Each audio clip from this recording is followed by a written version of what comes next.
Hey, what's up? I'm Vanessa Silberman. I'm a singer, songwriter, and record producer from Brooklyn, New York. Today, I'm going to take you guys behind the scenes and show you how I like to record, process, and typically mix lead vocals and harmonies. It's my favorite part of the recording process. I love working on the harmony section and harmonies with lead vocals. It's so fun.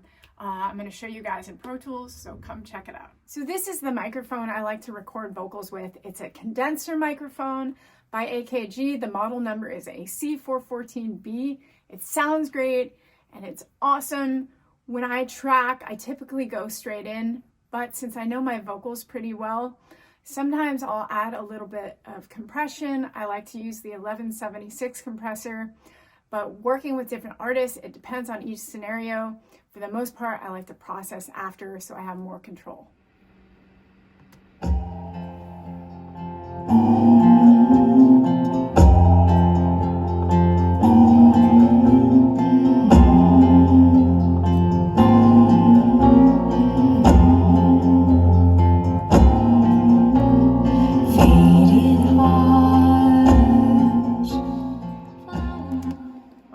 So this is my song. It's called Something to Believe In. And as you can see, there's quite a bit of tracks here, a lot of vocal tracks. Something that I really wanted to capture with this song was a very almost haunting, bluesy, soul, kind of Western vibe. Make the vocals sound like they're in a church. Just give them a lot of vibe, but do it really simply. This is my lead vocal track right here. And I'm going to kind of just walk you through what exactly I did and what I did to this session, and then typically kind of how I treat a lot of the other recordings that I work on, whether it's with my own music or other artists. So typically, you know, as an artist and producer, as I'm tracking my own songs and the vocals come up, sometimes words need to be very specific. And I'm trying to capture a certain word in a very vulnerable way. So I'll do multiple takes and sometimes comp it together and edit it. Or sometimes it'll be full takes. It just depends. It can be a little trickier when you're producing yourself sometimes. What I have on the lead vocal track is I have an EQ. This is a stock plugin that comes with Pro Tools. It's called the EQ 37-band EQ. There are some great presets if you are just a producer starting out or a songwriter and just getting into recording yourself.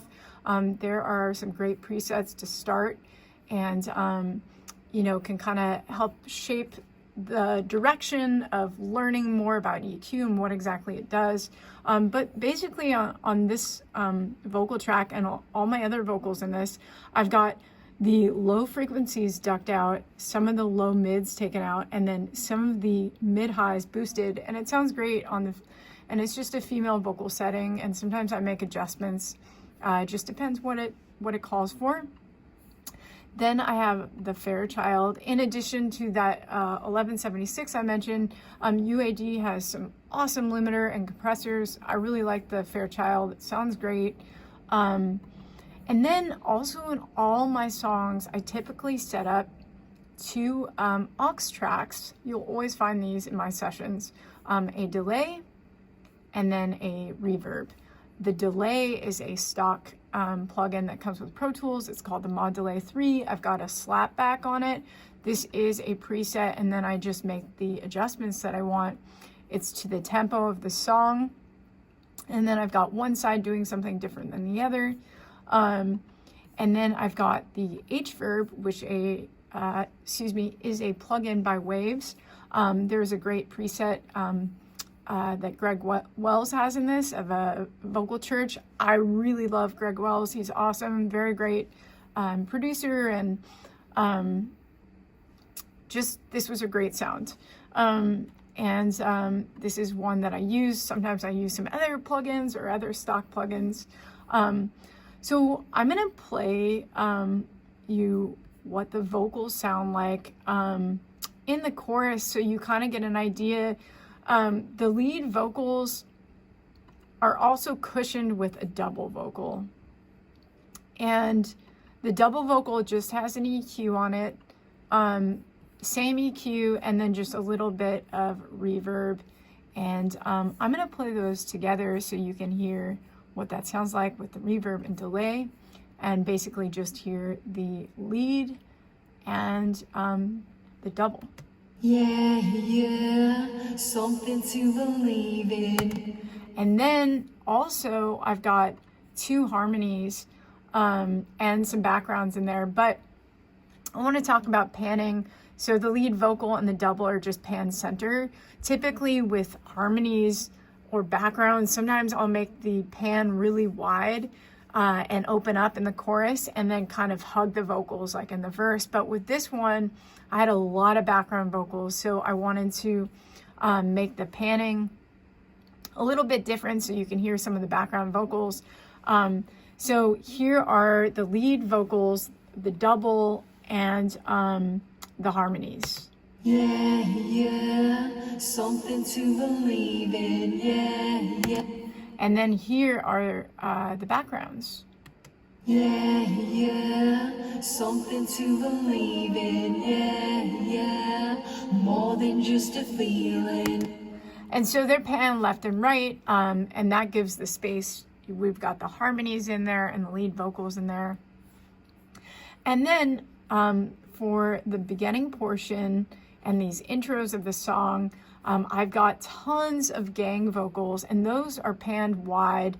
There's just a little bit of verb and some EQ on some of them, not even all of them. And, you know, also another thing I try to do, since I'm the only one really looking at this session, it's not as organized as it could be, but typically I try and get things color coordinated. This is really helpful and labeled just to keep track of things. Also, I've created groups over here on the side, and that makes things more helpful as you're selecting stuff. So I'm gonna play all these gang vocals for you so you can hear what everything sounds like together from the beginning.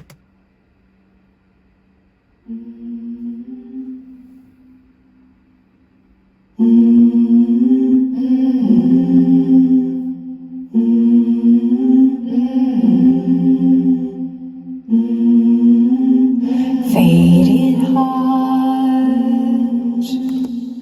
So that's kind of what that vibe and the panning's doing, and the reverb all kind of working together. And then another thing that I did is throughout the song, I tried to kind of build it more by adding more vocals.